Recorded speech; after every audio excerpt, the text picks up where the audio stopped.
Thank you for waiting. Would you please state your name and occupation, then state your question? I'm Sakina D'Souza, and I'm a Catholic. I believe Brother Yusuf was a Catholic before. I would like to ask him the simple question. He was brought up like a Catholic, but what made him change?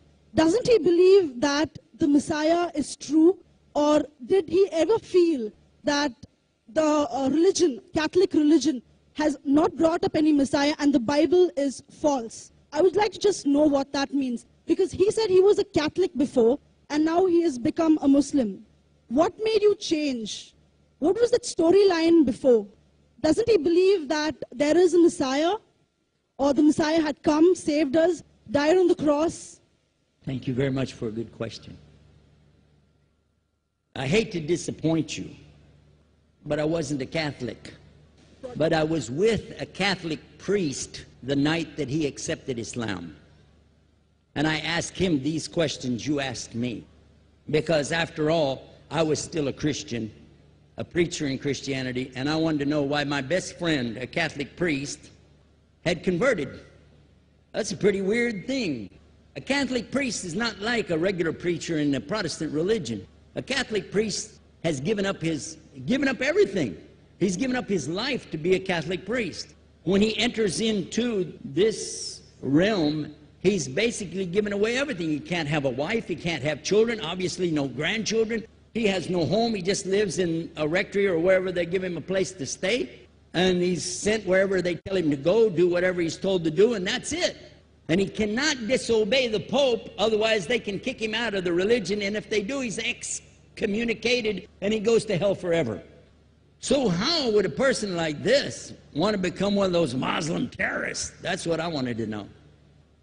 He explained in a very few beautiful words something that I came to learn for myself.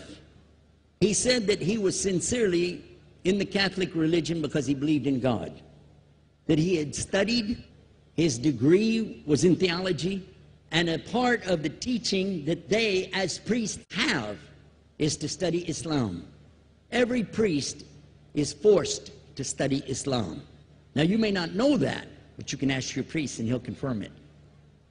And when you study Islam, even when Islam is taught to you by somebody who hates Islam, as long as they don't corrupt it too far, you can still see the truth in Islam.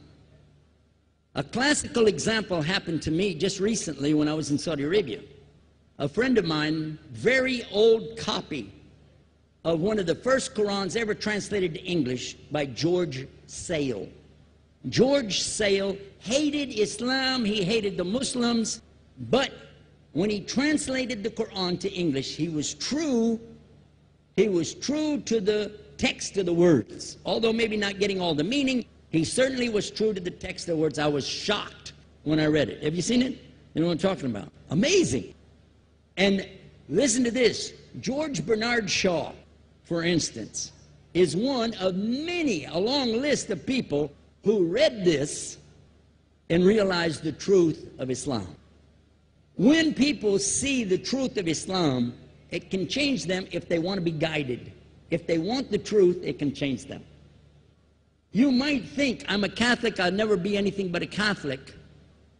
But I'm going to ask you a question, and I want you to be honest. This is not for you to, start a debate, but just be honest. Was Jesus a Catholic?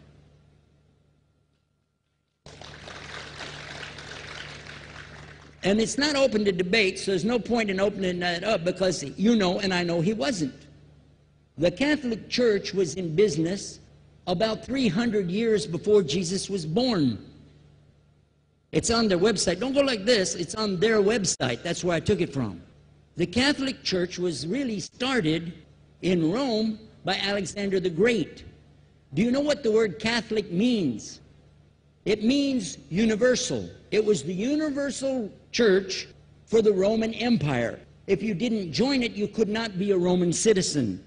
And it was opposed to the teachings of Judaism and opposed to the teachings of the early Christians for more than 200 and some years.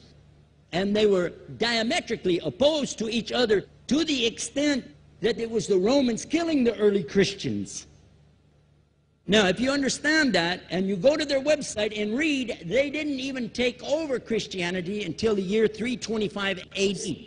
And when they did, they changed a lot of things, again, referring to their own website. But if you want to check it in Britannica or Americana or grow your encyclopedias, go ahead and read about the Catholic Church. When, in August of 325 AD, at the Nicaea Council, they took over, first thing they said was, let's change the date of the birth of Jesus to be the same date as that of Mithras, which was the god, one of the gods worshipped there, and also the sun god's birthday was the same day, December the 25th, believing it to be the shortest day of the year. And Constantine was a sun worshiper of Saul Invictus. Go to the website, read it for yourself.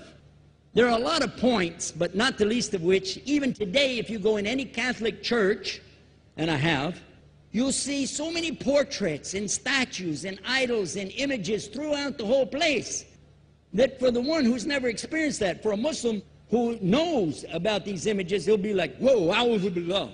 Whoa, what's this? The first time I walked in a Catholic church, I was about 10 years old. I was shocked.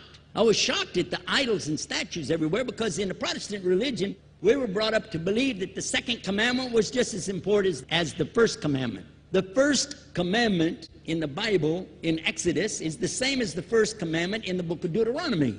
It says, I am the Lord your God that brought you out of the land of Egypt in the house of bondage. You know no other God beside me. Beside me there's no other gods. Thou shalt not have any other gods beside me. How many in this room agree with that commandment? Raise your hand. You notice the Muslims are raising their hand, because it means Ashhadu la ilaha illallah. That's the first commandment for us as well. The second commandment you have clearly says, thou shalt not make any idol, any graven image of anything that creeps upon the earth, swims in the sea beneath, or flies in the air above. And I was sitting in a church one time, sitting there in the morning service, watching, the preacher talk, and they go on and on and on, and sometimes you lose your train of thought. I was looking. Whoa! On the front of the podium, there was a fish. A fish. For the symbol, make you fishers of men. It had a fish. I said, whoa. Then I looked up above his head at the big stained glass window, and it had a dove. And he had the olive branch in his mouth. The dove is flying, the bird, I said, whoa. And then I look over here, and there's a cross with a man hanging on it. And I said, wow, they didn't miss a single one. They got them all. Something walking on the earth, something swimming in the sea beneath, something flying in the air above. So look at these two things. Clearly, the first two of the 10 commandments, bang, bang, boom. Because if you said God is more than one, where did you get it from? When Jesus is talking to his own companions, and they ask him, what's the greatest commandment? Mark 12:29. Clear. The greatest commandment is to know, O Israel, the Lord your God is one God. And you have to love him with all your heart, and all your mind, and all your strength. And this is no different from what Prophet Muhammad ﷺ was saying, the same thing to his people. Same thing I mentioned in the lecture. This is certainly for us the same. So what you see is Muslims practicing the commandments, and you see people claiming the commandments but practicing something else. And I have seen more converts from the Catholic Church than any other of the many sects of Christianity, and especially from the nuns, priests, and even an archbishop. And all of them are better than me. Those guys and women that I see do this, they still sacrifice their whole life to get the true message of Islam, not only to you, but to Muslims as well, because we all need to know about it. But thanks for a great question.